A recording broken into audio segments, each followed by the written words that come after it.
All right, so we're going to get started. Trevor is a friend, fairly recent, getting to know person in my life. Getting to know person, is that even a way to introduce someone? When did we meet? Like last summer or something? Oh, yeah, maybe, Yeah, and so, or spring, I can't even remember. But Trevor, in the short time that we've known each other, I really admired a lot of things about Trevor. Trevor's ability to research and understand the world and synthesize really complex information is amazing, and his ability to understand the light and the dark and the interplay between the two, to digest darkness without getting consumed by it. Trevor's just amazing at researching and calling out evil in the world, and I think that's one of his true gifts. And then bringing it back to non-duality and integrating it into the light. I think he's really excellent at that, and hopefully you'll get a taste for that today.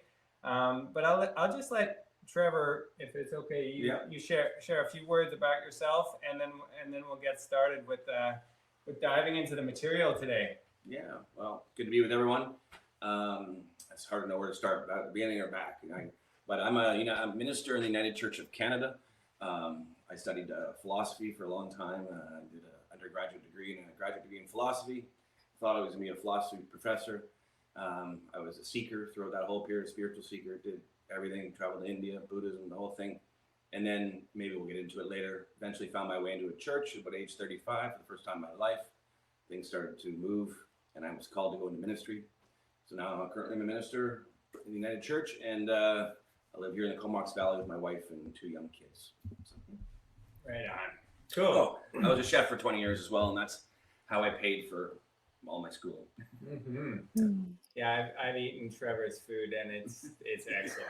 So I can speak to those 20 years, and the fact that he can produce a big meal very quickly. I mean, it's outrageous how you do that. Yeah, it's really cool. Anyway, so let's talk about the world, and where first of all, let's just like situate ourselves in January 2022. How are you feeling right now? How are you seeing what's unfolding? And where do you see us going from here? Well, that's a big question. Yeah, but I think you can see it in different time scales. I think we have to see the time frame of sort of 2015 to here, the Trump presidency, the sort of division in culture that really amped up. That was such an amped up time, and then the pandemic coming into that already cultural war amped up time, and then so it's a very difficult time to be alive. There's a lot of division. There's a lot of division in families. There's a lot of division there's a lot of divorce. There's between kids and coworkers and kids and parents, and so it's a very difficult time, I think, to live, and it depends on what country you're in as to how hard it is right now, whether you got vaccine passports, whether you have whatever. So I think it's a hell of a thing, going on. So I'm just trying to stay on top of it, stay with it, interact with it. But it's hard.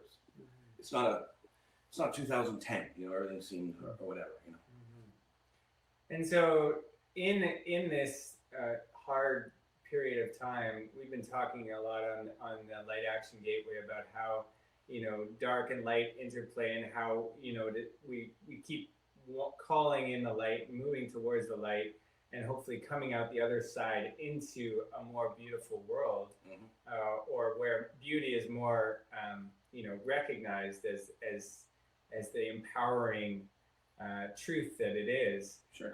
So how do you navigate that in your own life? How do you stay positive amidst all of this chaos and this division? Because you're a very sensitive guy, and as a minister, you would counsel people, and so you're right in there with families, and you know what's going on. So how do you put it all together and make sure you can sleep at night? Yeah, it's a good question. I mean, I think it really depends sort of, okay, let's talk about this as Charles Eisenstein called it, the more beautiful world our hearts know is possible, right? Mm-hmm. That's basically a rephrasing of what Jesus called the kingdom of God, Mm-hmm. that coming kingdom of God, a time where there'd be justice and equality and beauty and health, and and that was Jesus' vision for the future and what he was working towards. So anyway, I was part of the integral world for a long time, Ken Wilber and that whole thing, and everyone there thought we're all evolving to the next stage of our evolutionary humanity and things like that. And I really believe that at the time. I think that's still really possible. But I think if we don't confront that there are dark forces in the world that actively are working to not have humanity thrive, to control humanity, then I don't think we're going to get to that future. So if we don't, I think it's probably not that hard, given what we've seen over the last 2 years, we can more easily imagine that. I think that there are forces that aren't out, to see humanity thrive, and I think we have to I try to take that seriously and really peer into that darkness, try to find out how it operates, because if it's operating in secret, it has power, over us, and so we have to peer into behind the curtain. And look into that, but how do I not despair? I mean, two different reasons. I mean, part of it is on my own, you might say, metaphysics that come out of Christianity, but it doesn't have to be that way. As you say, non-dual. Ultimately, I think the deep, the infinite, the Holy One is good. It's not evil. It's beyond. It is good beyond. There's good and evil here in the cosmos, but God is good, or we want to call it the Holy One. I'm going to speak in some Christian language because I'm a minister, but we've talked about the Tao. It's ultimately it's good, and I think that there's various stories in different mythological traditions. The classic one of the Bible is the Tower of Babel, and that I think it captures something about how the cosmos really works, which is that when human beings try to become gods ourselves and create the world in our image, that tower falls. It's always going to fall. It's not where the cosmos wants to go. So ultimately, whatever tyrannical system may or may not be trying to put in place, it's going to fail. The human spirit ultimately is going to reject it. We've always rejected it. Ever since we started, I'll slow down. When we went from hunter-gatherers and went into the agricultural time, 10,000, maybe 5,000 BC, and we started to have empires, from then on, we've been controlled from the top, from a priest class or a class, right? Mm-hmm. But we've all been fighting the entire 5,000 years to get out of it every time. I mean, we don't want to be living like that. Mm-hmm. The human spirit doesn't want to be living like that. I don't think the cosmos wants that to be the case. So that's where I ultimately sit in for the power of being positive, because ultimately that there's a force in the cosmos going against that, right? And so I just try to align with that, try to be with that, try to remember that. And if I can be a vehicle for it, if all of us can chip in that way, because we're all connected to it, then we can, partake in spiritual warfare with it, and we got a chance for sure. I don't know if that's... I have a question. Yeah. So that totally makes sense to me. Where does the cosmos want to go? Like you were mentioning how we try to create everything in our own image, and it just, the tower that falls down on itself, and the cosmos doesn't want to go that direction. What direction do you feel it does want to go? Well, I would say how do I want to phrase this? I believe in a school of thought that started arising. Well, it's already in the Bible, but really started arising in the sort of the last 200 years. And you had people like Sri Aurobindo talking about it from a Hindu perspective, and you had this Jesuit Teilhard de Chardin talking about it from a Christian perspective. But I believe that ultimately the cosmos is in a process of divinization. Essentially, it's in a long process of divinization of going from the idea is at the beginning, going from sort of God pours out of itself, or the one, to use that term, pours out of itself, it loses itself into matter, and eventually it's coming back to itself through that process. And so there's a lot of different visionaries over the last couple of years that started to feel that way. I also agree. I just feel it kind of in my heart more than anything else. one famous phrase for this is what Martin Luther King Jr. said was the moral arc of the universe bends long, but it bends towards justice. And so he's perfectly encapsulating what I'm saying in that one line. So that there is, it's towards beauty. It is towards the true, the good, and the beautiful. But it has to come out of the muck and the mire. It's, you know, just to go through that millions of years of evolution to do it. So that's where I view. So, you know, in the Christian tradition, they talk about the Alpha and the Omega. And so the book of Revelation talks about God being the Alpha and the Omega. So the beginning and the end, but it's the end that's alluring or drawing everything towards it. So God's love, God's not controlling, it's not deterministic. God, in this language, God's love is alluring everything into its image. But we have to participate. Because free will of the universe is real. We get real free will. So we have to participate in that. So what you're saying is there's this invitation towards, there's this pull towards, it's almost like a magnetic force towards that good, towards that love, that beauty, that truth, and we have to listen to that those little whispers in our head, in our wherever they come. Exactly. Exactly. And I would have used the word, I would have used the word whisper too, because it really does come like that. You know, various traditions talk about it differently, but I mean, you know, St. Paul, for instance, says that, you know, the Holy Spirit is right in your heart. It's right here. So you're getting whispers inside you. Now you could call it the Tao's in here speaking, and you got to line with the Tao. It's fine. We can use different language, but it's the same. They're telling a similar story. But that's exactly right. It's that heart coherence, that inner knowing we all have, and learning to trust that. That's the tricky part. Yeah, and learning to listen to it too. You know, I think when I went into ministry, was called into the church. It was a fairly dark time in my life, and we can talk about that. But and God pulled me out of that and set me right. But I knew at that point I'm going to be in relation and I'm going to serve back. So I get these callings to do something. I may not want to, but I'm going to, because that's the relationship I built.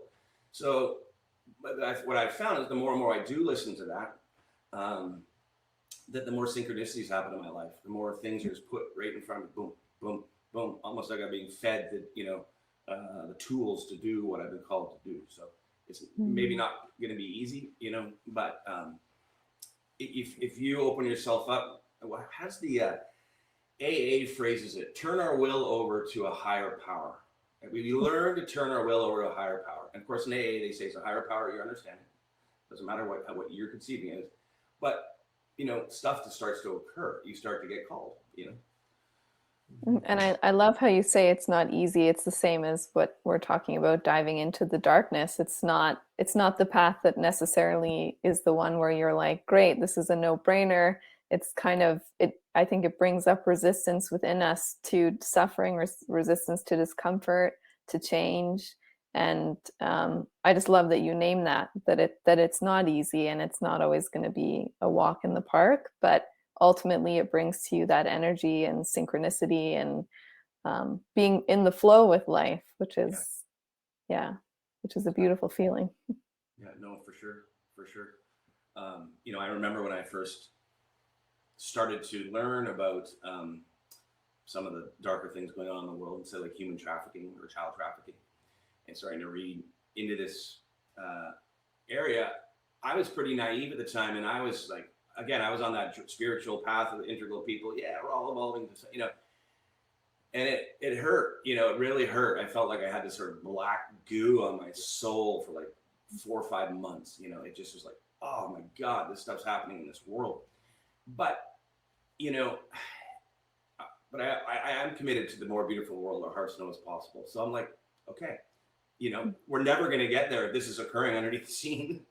Imagine all the trauma, that is being passed down through people that are being abused and trafficked and whatever. I mean, just that. So we're never going to see that future if the curtains don't open on this thing. Of course, now we can talk about it. We have Ghislaine Maxwell and Jeffrey Epstein, and so we know this is true, that some of these things occur, right? So it's not like a tinfoil hatter when we talk about it now, because Nexium, the leader went to jail. They were human trafficking. They were doing human slavery. R. Kelly was human trafficking. Okay, you have serial rapists like Harvey Weinstein, and this is all coming out, right? So, but I was pretty naive when I hit that material, and it hurt definitely to read about it. But it's like, I'm committed to that goal of a more beautiful future, so I got to do it.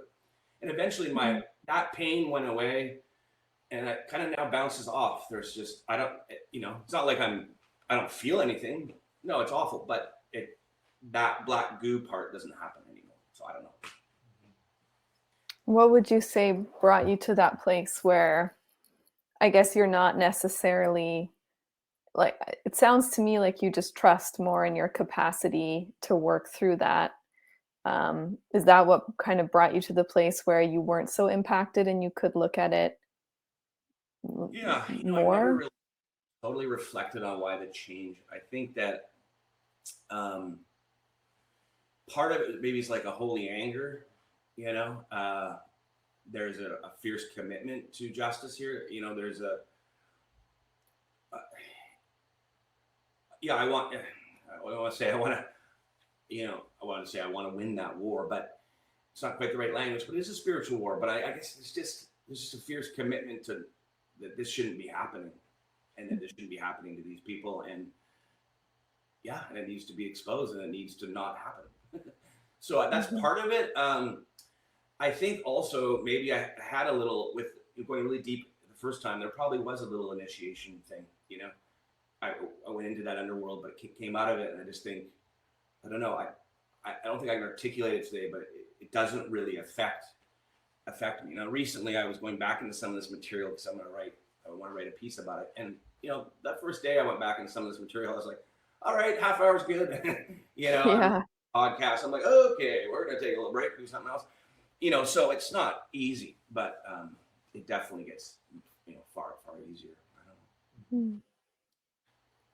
Do you think that you're talking about the dark agendas out there right now? And I notice that for myself, when I go onto social media, like, I can be feeling in my power, and I can be feeling like I'm here to contribute to the beauty and to the evolution in that direction. And then sometimes I'll go on social media or something, and although I need to see it, I feel like it can also pull you into the narrative as well.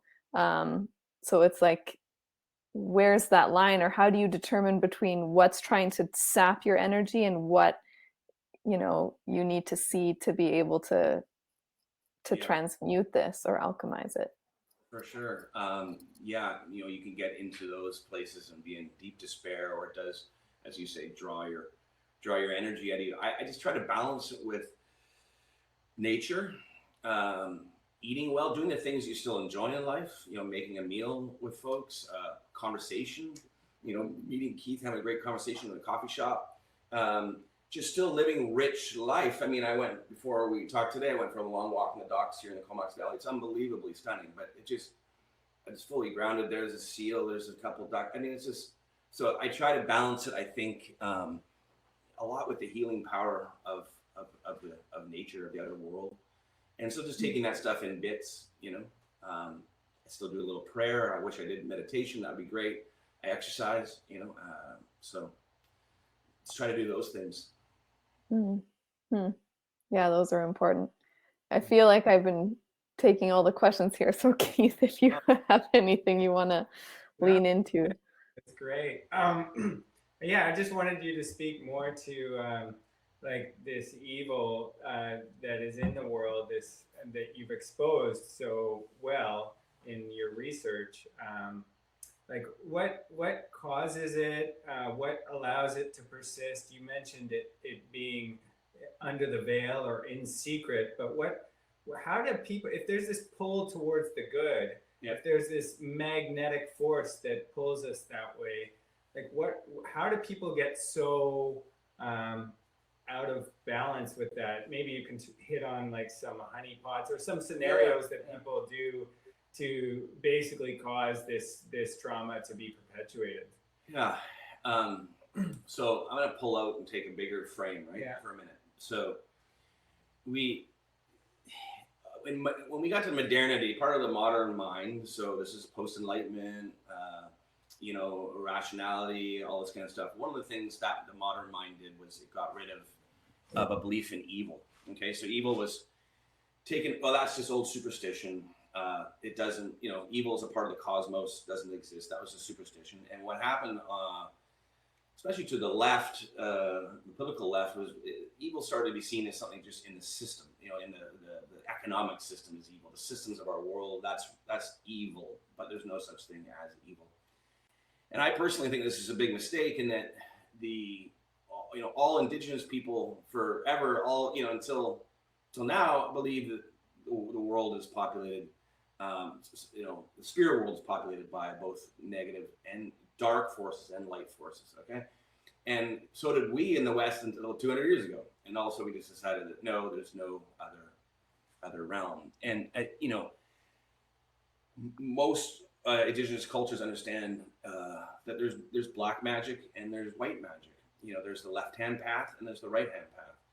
And some people choose in their life to go down the dark arts, black left-hand path. But because I've read their material. We're talking about someone like Aleister Crowley or whatever. But there's long traditions of occult arts who people, through very serious ritual activity, try to contact dark entities and then try to use those dark entities for their own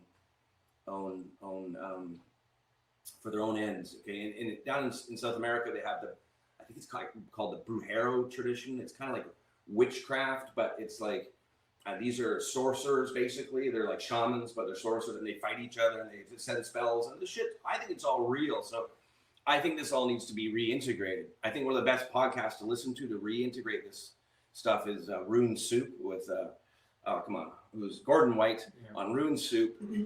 And Gordon White is very sophisticated. He's well knowledgeable in sort of post-colonialism, postmodernism things. He's a gay man. But he's long been a practitioner of chaos magic. He's a wonderful voice. His new book on animism just came out. But anyway, so I think that's a great place where that reintegration is really occurring. It's actually occurring in academia as well. There's been the anthropological turn in anthropology. No, that's not what I'm talking about. What's the turn? Anyway, in anthropology, animism and the discussion of animism has been is okay again. It's not taboo. They're taken very seriously. There's a series of authors who write about it. Eduardo Cohn. Anyway, so what is animism? Just really quick. Oh, animism is the notion believed by all Indigenous people, so all of us going back forever, that the world is inherently alive, and it's alive with all kinds of things. Right. But yeah. So if we're not, it's hard to look at this topic of the darkness without understanding that we kind of tossed out evil, and then once there's the old famous saying, "What's the devil's greatest trick was convincing people he doesn't exist," right? So if we don't have the lens to see that, then we're not going to quite see it or understand it. So I think there's some people on this earth who partake who are participating with darker forces. We see it shown in our movies. You got it with Star Wars has this, the dark side of the, even, Lord of the Rings, you kind of have this battle between these forces. Sauron is kind of a representation of that darkness, and so, but it's not like people here are necessarily evil, but I think I'd rather say that they're participating in evil. And that there is certainly forces like that in the cosmos, and we got to take this stuff seriously. There's also, I think it's important in this realm to talk about psychopathy or psychopaths, and there is a small part of the population who are psychopaths. It's just kind of the way they are, and they'll often get into this kind of activity because they just seriously don't give a shit about anybody. You know what I mean? Or the damage they do, they feel no compassion for it. So it would attract. Those kind of people as well. And I think, as Keith said, it's well documented at this point that a lot of blackmail is used. We know Jeffrey Epstein's houses were all wired for video and sound. This comes out of the depositions of the women. So everything was being recorded in all these rooms. There's a great scene in The Godfather 2 where the Godfather needs the senator to vote this way so his, their business, the Godfather's business, can happen. And he's playing hardball. He doesn't want to do it, right? So he goes to see a prostitute. They know he's there. They drug him. He wakes up and this prostitute's dead, right? And so they have pictures of him, dead prostitute. Okay, so well, guess what? That senator's voting the way the Godfather wanted, right? These are ways sad. I'm sorry, this is the world we live in, unfortunately. But these blackmail can be heavily used to control politicians, different people, and it's just part of the world. It's probably old school, It's probably old as the hills. Back in the 20s and 30s and 40s, when it wasn't okay to be out and to be homosexual or gay or queer, that was the way they got people a lot, Catch some guy or whatever, I'll tell the world, but it's shifted over time. Often now it's underage, people. Right. And I feel like a way that I keep hearing people say, oh, all the conspiracy theories are coming true. Yeah. And I think it's so in alignment that it's all coming to light. And I think that there's a lot of kind of shaming if you choose to talk about this kind of stuff, or if you want to bring it to the surface. One way they keep it suppressed is by saying, oh, you're a conspiracy theorist or whatever it is. And that perpetuates, the cycle. It just keeps it going, keeps it under the wraps. So as we were saying before, it's so important to talk about this stuff and bring it to light as like, this is going on. Yeah. And how can we face this? Like, how do we move through this? So, absolutely. Yeah. I think it is important to see it as that phrase, calling everybody a conspiracy theorist, as a real weapon, and I don't know, I'm an independently trained philosopher. I'm not going to deal with that. But I'm going to speak sovereignly, but humans have a huge fear of social ostracism. It's very deep. Yes. And it actually goes way back to tribal times, where if you were ostracized, it means you were thrown out of the tribe, which means like you're going to live on your own and try to survive on your own, and you're probably going to die. So it's like so deep in our psyche to be ostracized. In our bones, I feel. Exactly. So, it's a real weapon. But imagine when a global criminal conspiracy tells anybody that's looking into what they do, they own the media and call anybody that's looking into it a conspiracy theorist. What a genius method. But yes, there is the meme out there that at this point, conspiracy theory should just be called spoiler alerts. And there is an old phrase too that conspiracies plus time eventually become history. So there's a lot of stuff that, what's called a conspiracy. We can talk all day about ones that have been proven, you know what I mean? So look, some people act in criminal ways and want to cover that up. It's not that complicated, and right. So you think about spycraft or espionage. It's thousands of years old. There's Chinese texts on spycraft, 5 kinds of spies. This is like 2000 BC. The Bible has stories of spies being sent in. So behind the cloak and dagger, behind the scenes stuff is old. It's part of the world. It's I think it's completely normal and rational to understand that that's part of the reality. And I think too, like witnessing with compassion and love the darkness within you that exists helps to be able to see it out in the world too. It's like what is in the micro is in the macro and vice versa. And I think I keep coming back to like, it's about nervous system, what we have the capacity to, I think many of us don't have the capacity to face that truth that this exists in the world. And that's where you see a lot of people running away from it and shrinking in order to fit.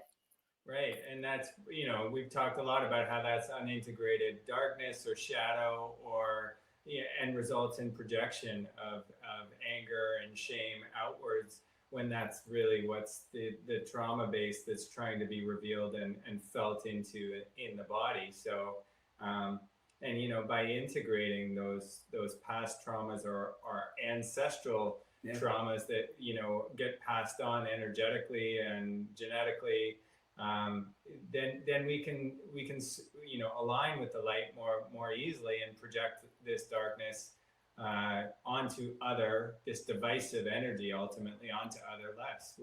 Is that the way you see it, Trevor? I think so, absolutely. But I think you're right to talk about trauma, because I think there's a lot more of it in our society than we think. I think as the term and the phrase has come out over the last 10 years and been accepted, I think a lot of people through a variety of means, maybe it's plant medicines, or I know several people who have worked with plant medicines and realized that something happened to them when they were 2 or 3, and their whole life they didn't have that memory. And there's lots of child abuse. There's lots of this kind of stuff, and so right now there's probably a lot of reasons why we resist.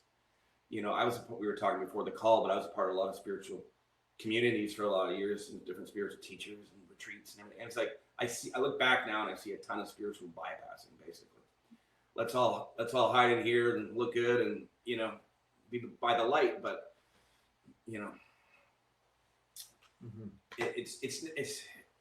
I don't know. I think we have to, as light warriors, let's say it that way, we have to stand in that light in front of that darkness, and it will fade.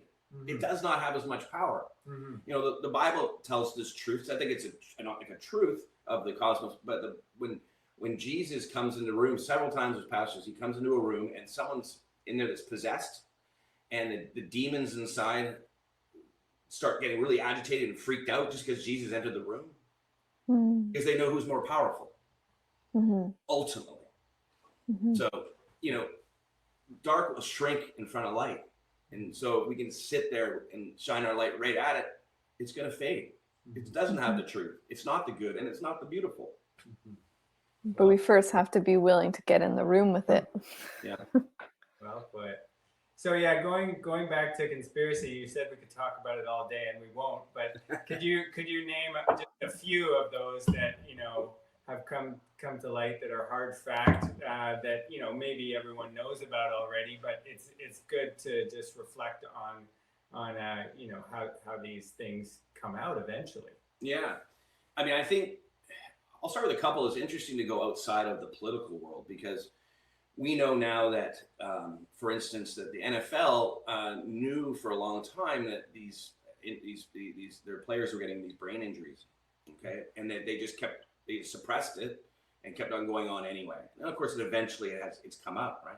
But that's a conspiracy. You conceal that information so that they can keep making money, okay? Another good one is, this is in the book Salt, Sugar, Fat, I believe Michael Moss, maybe best-selling book, great book. But he shows that the cereal companies in the 80s had this big meeting. I think it's the 80s, might have been the 90s. The giants all came together and they said, the science shows that all this sugar we're giving the kids in our cereal is harming them. Like it's bad, basically. And they just said, we're not doing anything about it. They agreed that they're going to cloak down on that, say nothing about it, keep making money. So there's lots of those, right? I would say one of the bigger ones that's now proven that can show kind of that real darkness is, we know now that the CIA was running drugs, cocaine and heroin, from Central America. This was in the 70s and 80s. It ended up being the Iran-Contra scandal, part of that. But they were running it and selling the drugs in inner-city American, in American intercities.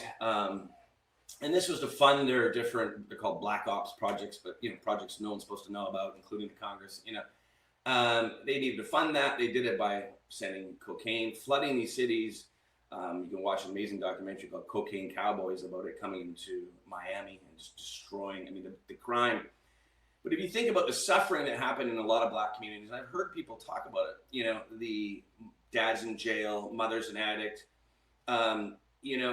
it's just completely disgusting. It's completely ruinous to those communities. And by the way, the sort of private jail complex started just about that time, funnily enough. And so someone had to house all these people who were being busted or whatever. So, and it was when the journalist Gary Webb in the 1990s, when he discovered all this and put it all together, he wrote a book called Dark Alliance, and you can watch a movie about him now. It's called Dark Alliance. He was ridiculed, conspiracy theorist, blah, blah, blah, and he was eventually found in a bathtub with two gunshots to the back of his head. It's called suicide.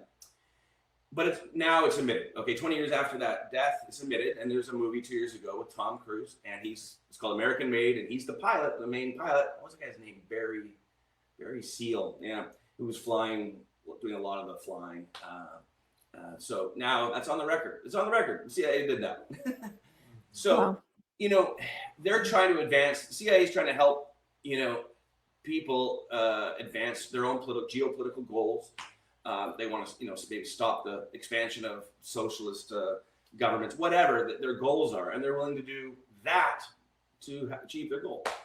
So obviously, caring about humanity is not part of what they do. So those are three. I mean, I don't know. Yeah, and then one more. We got to do one more. We got to do one more. You were mentioning about MK Ultra. Yeah. Maybe not everyone knows about MK Ultra, and I found this information really interesting when you first told me about it. Yeah, I mean, should we try to do a quick background on MK Ultra or no? Sure.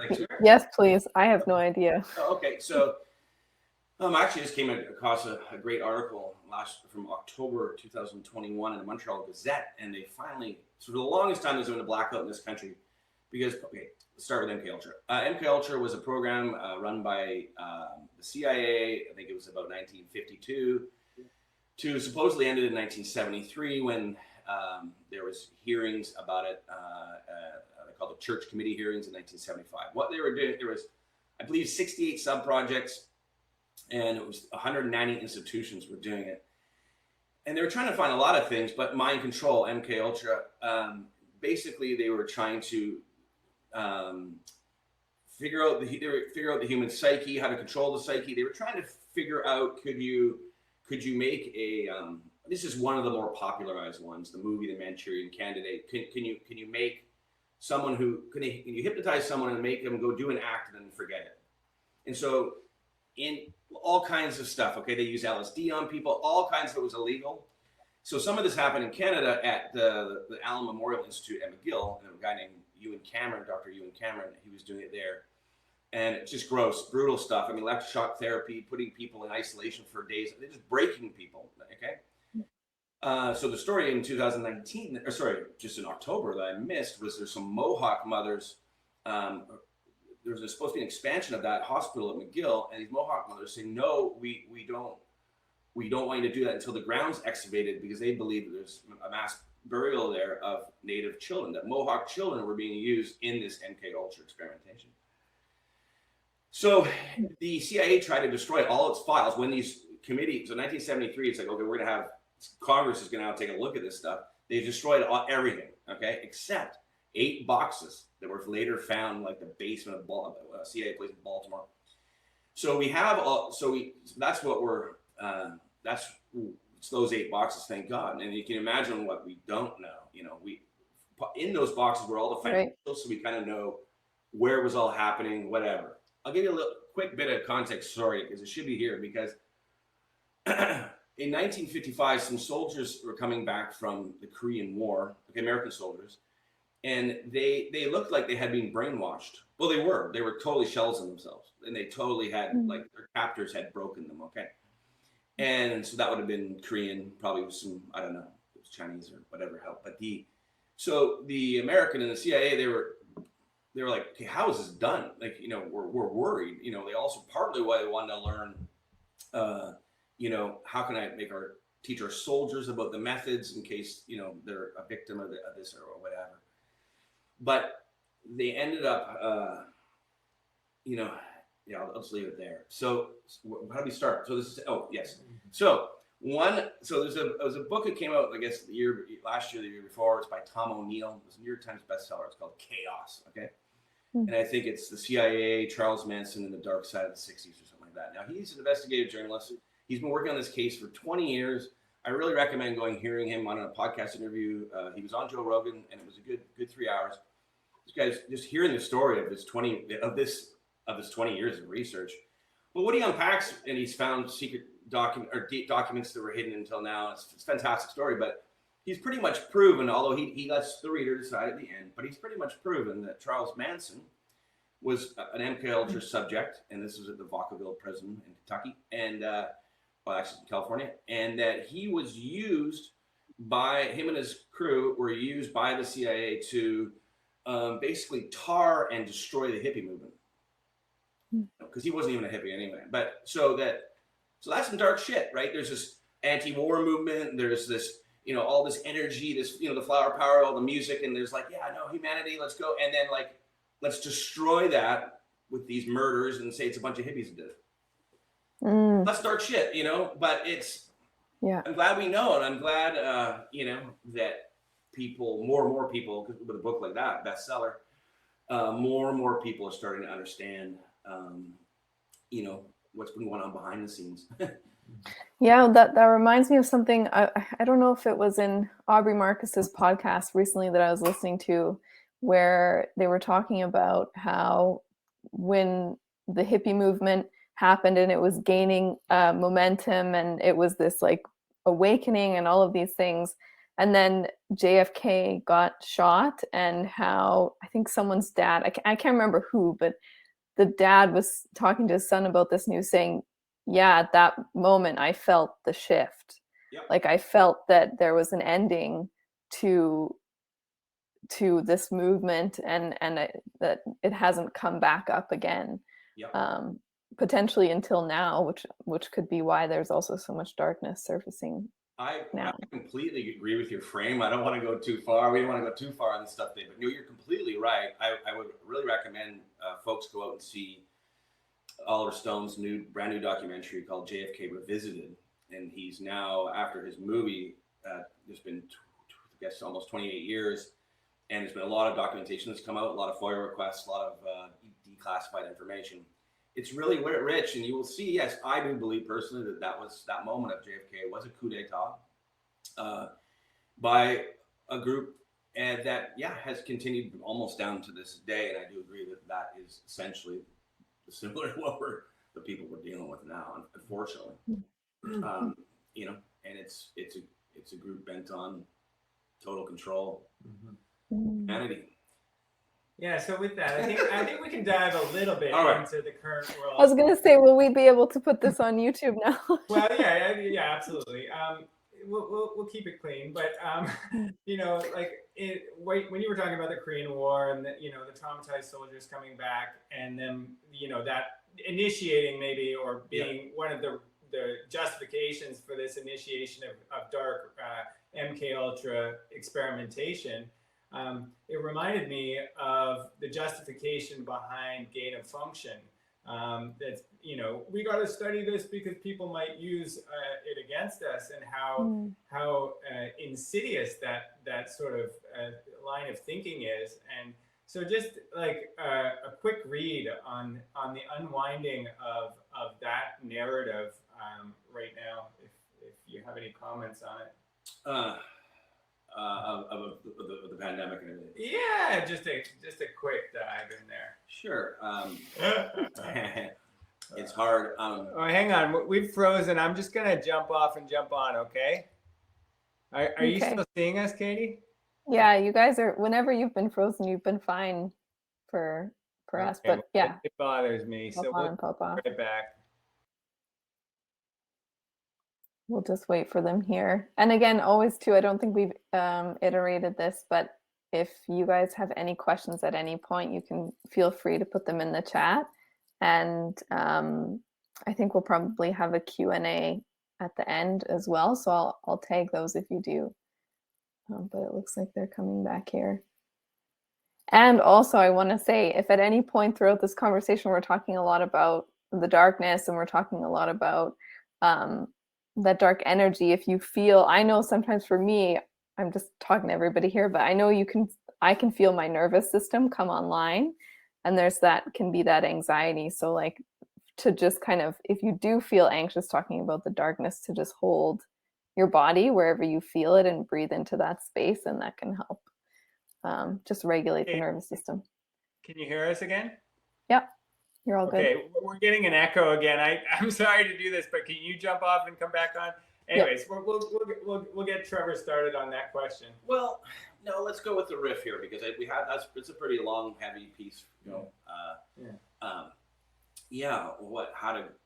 when you feel that stuff coming on, how to ground it, I would just go back to the fact that honestly, the good is far more powerful than the dark in the end.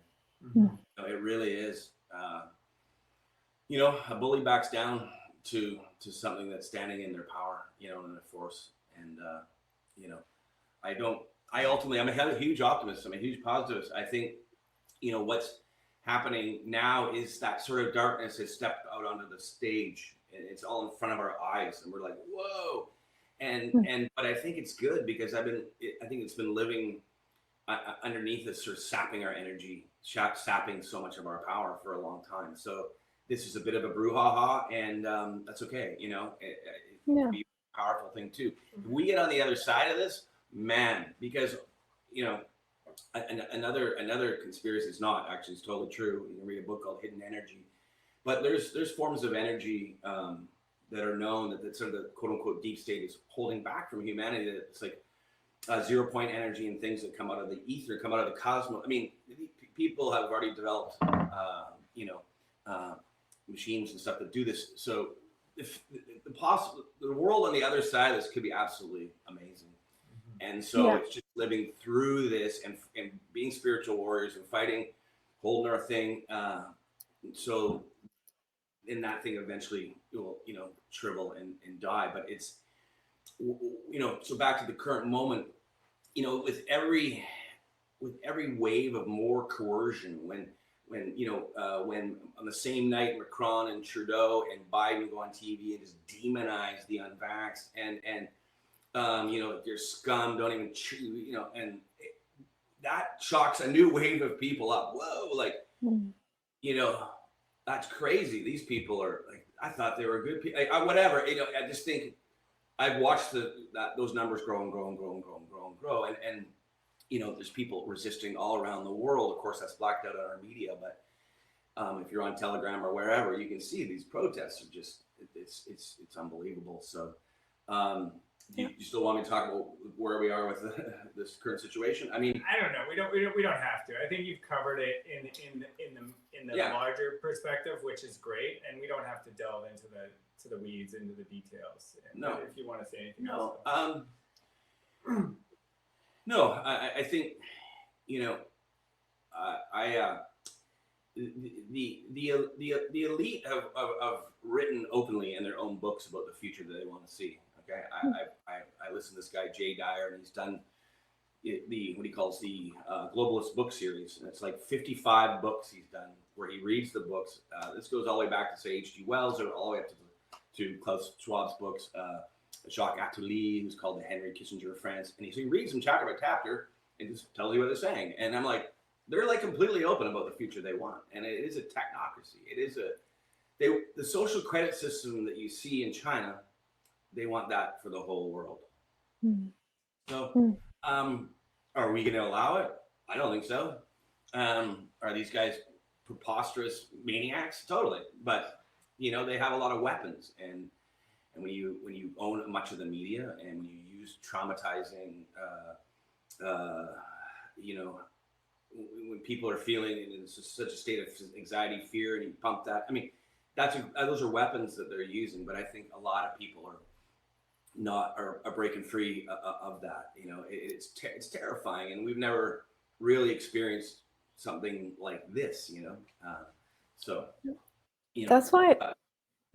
Sorry, I just keep bringing it back to the body, because I think if we do want to be in our sovereign state, and we do want to come to like this era where the darkness is coming to light,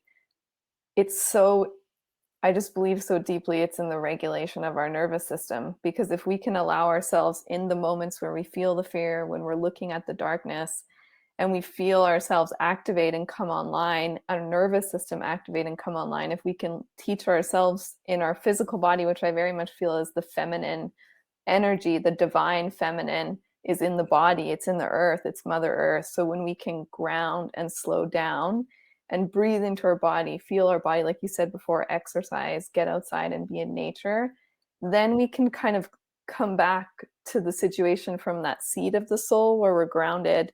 And it's much easier to move through this and trust and process all of this from that space. So it's in our sovereignty that we will come through the other side, but we first have to slow down enough and regulate our bodies enough to even get to that place. Because if we're afraid, we're living up here and we're going to make our choices from up here, and those aren't going to be grounded in our power. Those will be grounded in fear.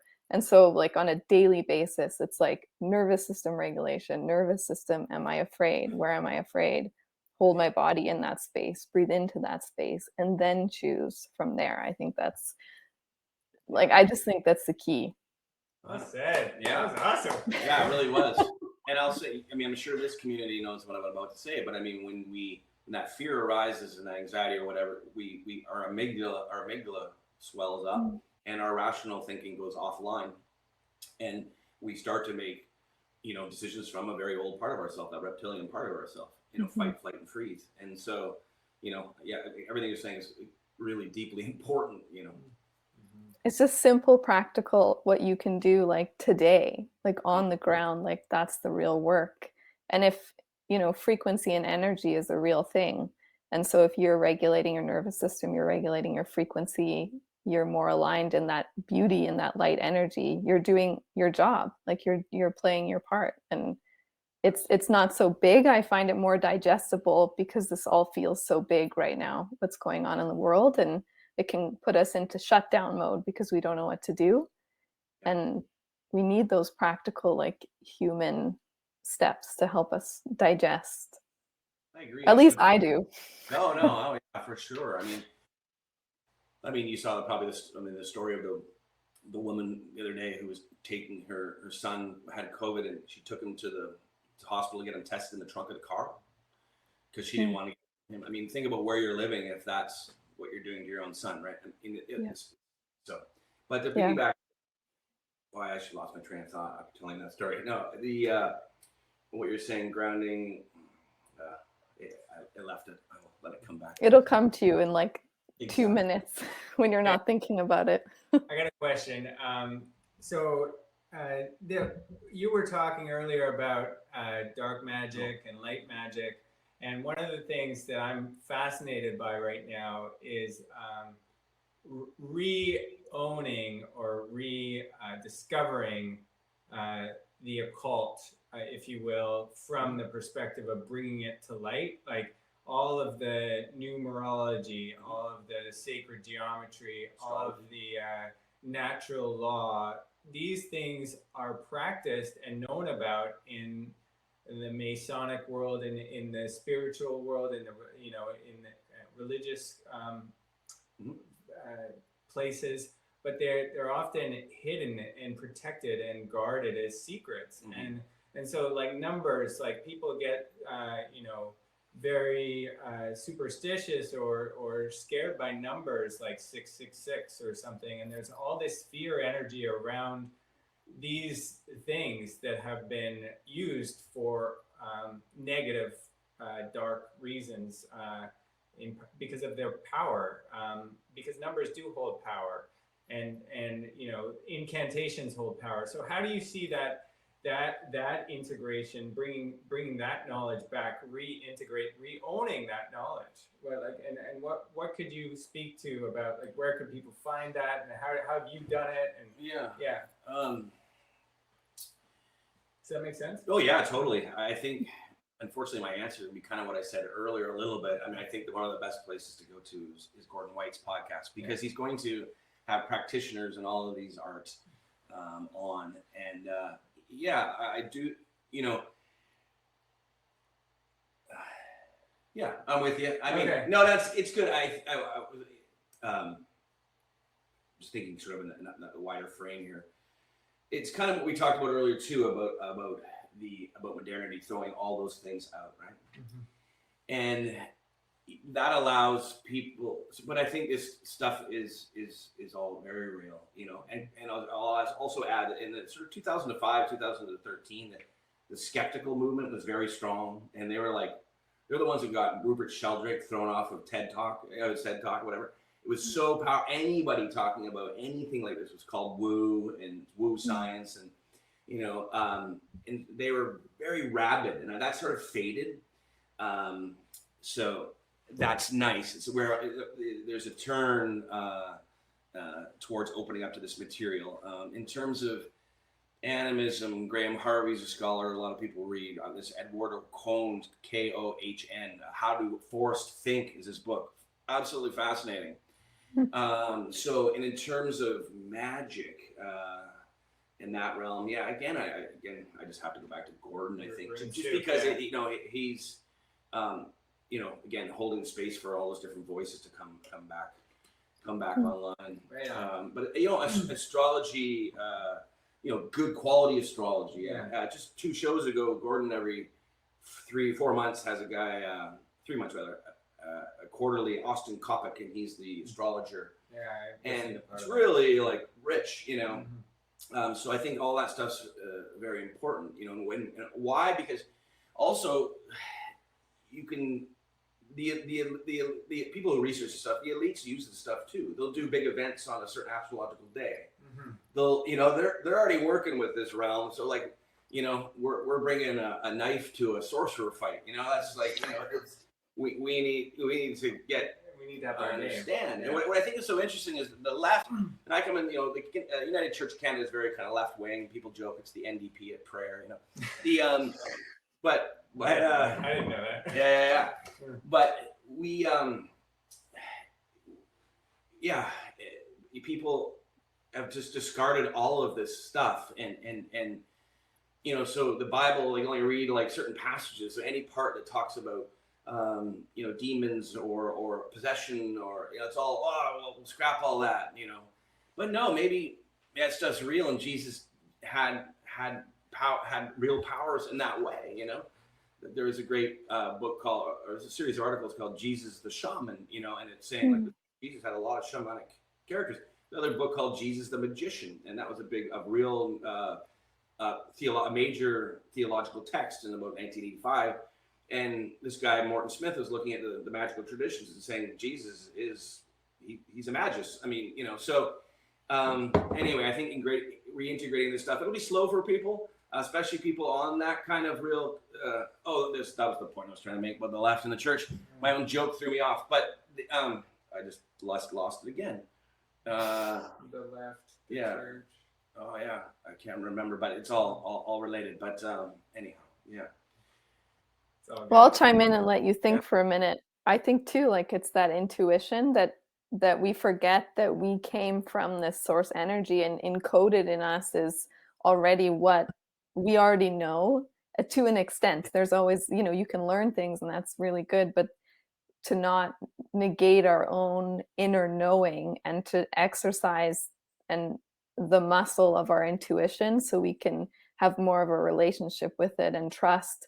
For example, I can kind of tell where the moon is in its cycle based on how I feel intuitively.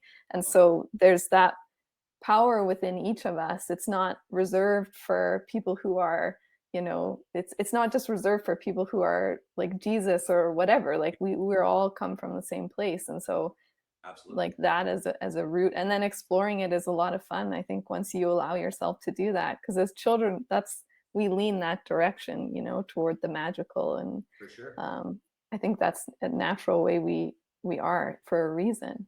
I completely agree. And I've retrieved my point here, which is about the United Church, and it's very related to this because, on the left in general, but United Church, but throughout society in that way, there's a real desire to reconcile with Indigenous peoples, right? So reconciliation, big part of the church. What we got to do, we'll do all this stuff for reconciliation, except believe the Indigenous worldview, because everything we're talking about now is the Indigenous worldview. So if we're going to do reconciliation, let's take go all the way. Yeah. And it is native to everyone, and that's the thing, Mm-hmm. Yeah, it's not woo-woo. I think that suppresses it. Again, it's just another example of our innate power being suppressed, because it's so powerful that the ones who want the control, like if you think about the way even, women have been suppressed, and it's the feminine that needs to come forward and balance out the masculine energy. And of course, that's been suppressed. And so it's looking at where we've been suppressed and kind of taking back that power. And it's all intuitive. We know it. Absolutely, and I like the way you frame it there, because in a sense, the scales have come off my eyes in terms of culture and how much, how rotten. And I grew up right in the middle of the matrix, like eating crappy food, watching endless TV, all this kind of stuff. But that was all done intentionally. Go off, talk about the stars, watch your movies, don't do anything that's really real, eat shit, and then kind of be weak. Those people are weak people. And I think it's a beautiful time right now because the ratings for the Oscars, the ratings for sports, the ratings for the mainstream media, it's just all plummeting. People are just detaching from all of it. And I think it's very healthy, actually. And in the rise of independent media and places like Substack, where we can spend a few dollars for a journalist, whoever, and Alex Berenson, Matt Taibbi, we can pay, and they're doing well. Real journalism is coming back alive in these other funded ways and stuff. But anyway, I just think that, yes, our power has been really dampened and I think unintentionally make a ton of money for corporations, and they're all basically half sick all the time. Yeah, I agree. Communities on YouTube and anywhere is not the conspiracy theorists, it's the naturopaths and the people talking about natural medicines and good wholesome health food and all that. They get suppressed like crazy. Wonder why? Because can't be all healthy. So I think we'll put a wrap on this conversation really soon and open it up to questions. But one more name that I want, that your last comment two times ago brought up, was that Kevin Arnett. Annette, sorry. And I don't know if you're willing to share a little bit about what you know about that story, because it is very topical right now with the mass graves being discovered in residential schools and things like that. But I guess that's another thing in Canada that people are having to reconcile with the darkness in this colonial sort of elite. And I think it's important that you speak also to the point that this was not done by the common Canadian. This was perpetuated by a very systemic evil. Yeah, exactly. Or not systemic, but people. But it was systemic. Elite evil. Yeah, that's true. I mean, it's not a bad way to wrap us up in a way, because I won't go too far into Kevin and Annette, but the way, or Annette, some people call him, the way I sort of got actually into this whole realm of studying this was through his story. So when I was in seminary, I learned that Kevin Annett was the only person that's ever been defrocked in the history of the United Church. So ran out, this thing taken away, no more reverend. In the late 1990s, he was a minister in Port Alberni, and he started hearing from his constituents, and many of them indigenous, two different things. One about the residential schools, and also about how horrifying they were. And he started allowing them to preach from the pulpit and tell their stories. The second thing, and I'm sorry if anybody, let's just do this real briefly, I'm just going to say, but he also said that there was child trafficking happening off the reserves, okay?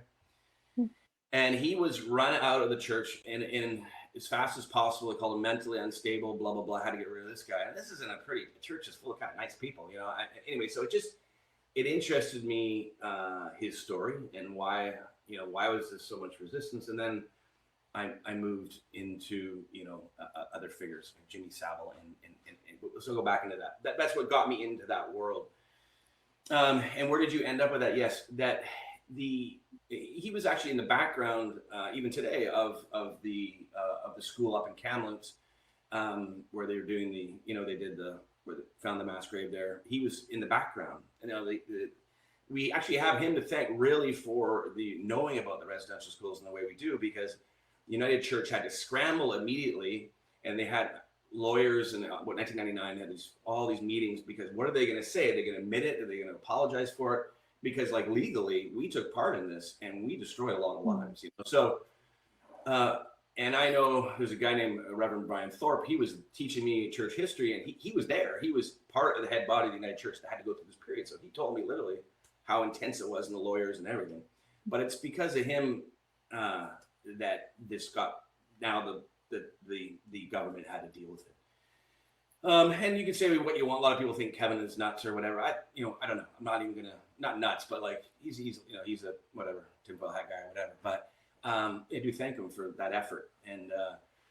And yeah, there, again, we're back in the dark territory, but these elite, going back into the 19th century, believed in the eugenics movement, which went all the way until basically Hitler, and then it had to be renamed, so they call it transhumanism after that. But they really, literally believe that some of the most racist shit, I've ever read, like, is these people talking about, writing in their own, about humanity. Like, most of humanity's got rid of.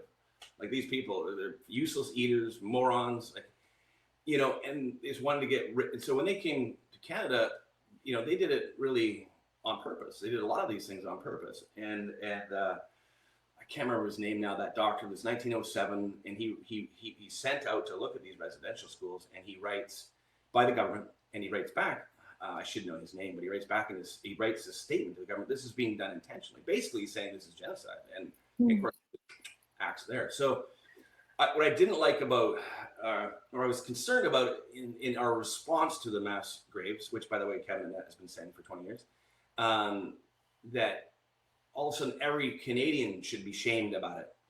And it's not the average people that did it. And I think it just puts the blame somewhere else. And I think we need to look to the sort of level, the class level that perpetuated this.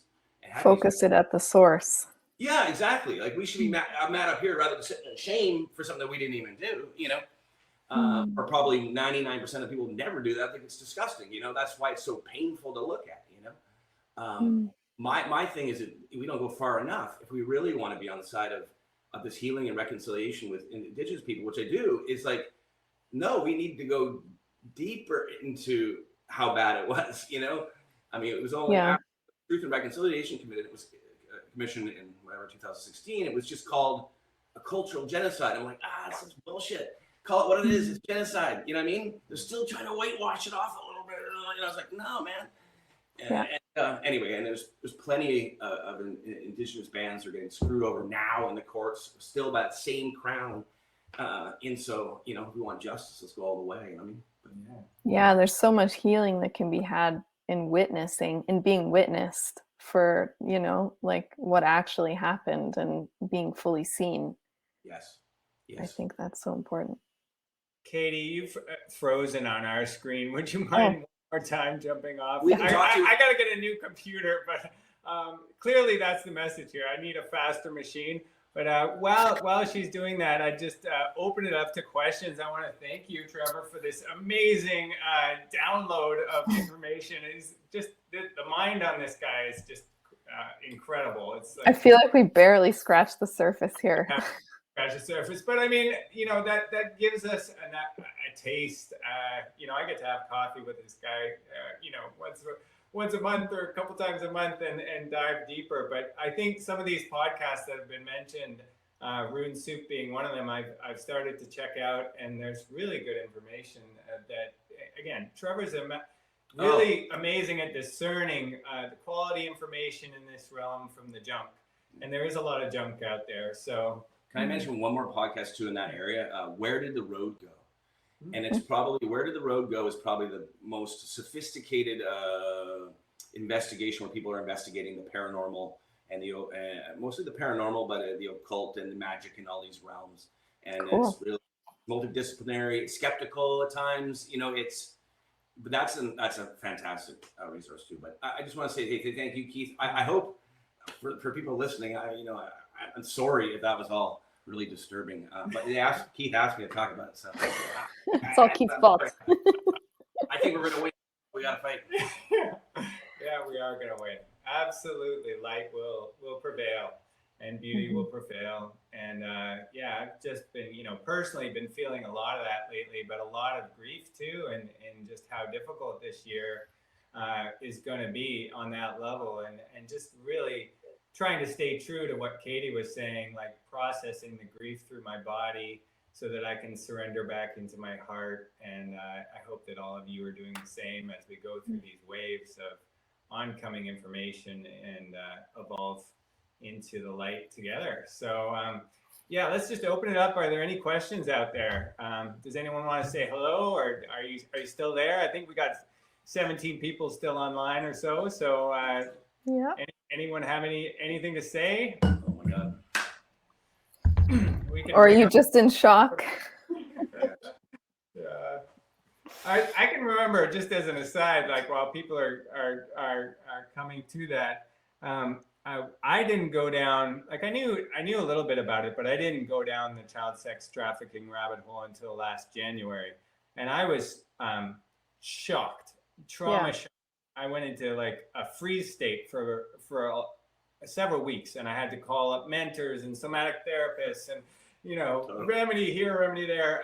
I was really it's overwhelming, and I think that not all of us have to bite out. Like I have a big appetite for darkness, and I just always have gone down the conspiracy rabbit hole a little bit. But and not everyone needs to do that. We'll all know intuitively what is ours to know, what is ours to digest, and what's the right rate and timing. But when we do digest that information, just knowing that it's going to bring up our stuff, and to get support in those moments so that we can transmute and alchemize, like Katie was saying, so important. Like that integration period for our own evolution is probably the most important thing the most important gift we can give to ourselves in love. So so I guess there's no questions out there today. I have one thing too, just in that same vein, Keith, is to notice too, there's the responses are, we have one here: fight, flight, freeze, and fawn. So if you notice yourself doing any of those four things, like freeze, like you're stuck; flight, like you want to run; fawn, like you become this like little helpless bird. What was it? Fight, what was it? And fight, if you want to, like, if you feel that like panic to move forward, that's when you're in a dysregulated nervous system state. Do you want me to read out the questions here? Sure. Can other people see them so everybody can see them, right? Well, maybe For YouTube. future. Oh yeah, right. Yeah. So David says, hi Trevor, could you comment on woke ideology? I believe the left has been used to undermine morality and Western ethics. As Tom Holland states, we are swimming in Christian waters, but it has been turned upside down. Compassion has been weaponized, free sex, feminism that undermine the family, children, and feminine qualities. This dates back to Marxism, etc. Thanks. Yeah, Sue, Sue. Yeah, well, it's David with Sue at the bottom. Yeah, I'm in deep agreement with you actually, and I grew up. I landed in university in my early 20s. I've been on the left the whole time. I have a anarchist tattoo on my hand. So, I've anyway read my Marx, the rest of it. But yes, I do agree that this has. You also have to look at, in one way, this has been used. The woke ideology has been used to really divide people in a very, very big way. And so again, we're fighting amongst ourselves and not looking at the all the wealths in this tiny little group of people or what have you, And I think someone did a study once, and it was around, you can probably find it out there, but it was after Occupy Wall Street, so 2012, and which was really finally it was class consciousness. It was like there's a banking class, and they're screwing with our world. Now, after that moment, the amount of newspaper articles that were mentioning racism and all these kinds of things went like this, like this. So basically, someone said, "Okay, they're coming after the bankers. We got to put that, in their own. We got to get these people fighting." If you look at the funding for sort of whatever woke organizations from the most major players, from Bezos to Gates to Ford Foundation there's hundreds of millions of dollars being put into that. Now, I don't know how you'd be on the left and think that all the megacorps funding you is somehow, what are they all just became, there's a documentary, remember the documentary, The Corporation, it was arguing that the corporation is essentially a psychopath. So what, now you think, the psychopaths just they see the message and now they're going to fund? No, it's being used to divide and conquer people, in my opinion. I think it's very divisive. I think it's very negative. There's one article you can read. It's on a site called Limited Hangout, and it's called "Is the Woke Religion a New Ideology?" Sorry, is the woke left a new religion? And the subtitle is "Notes on the tip of the spear," and that'll sort of explain a lot of things, but I think that's there's lots out there now, and I think James Lindsay's a good voice, as much as some people hate him, I'm sure. But yeah. That's so good to know. We have two more questions that have come through. Liz, if the disturbing is ever going to change or ideally be eliminated, it has to be talked about. And this is just a starting point. Oh, this is more of a comment. Yeah, I agree. I completely agree too. And thank you for saying that. It's just true. We're not going to get that healing future we want without it, basically.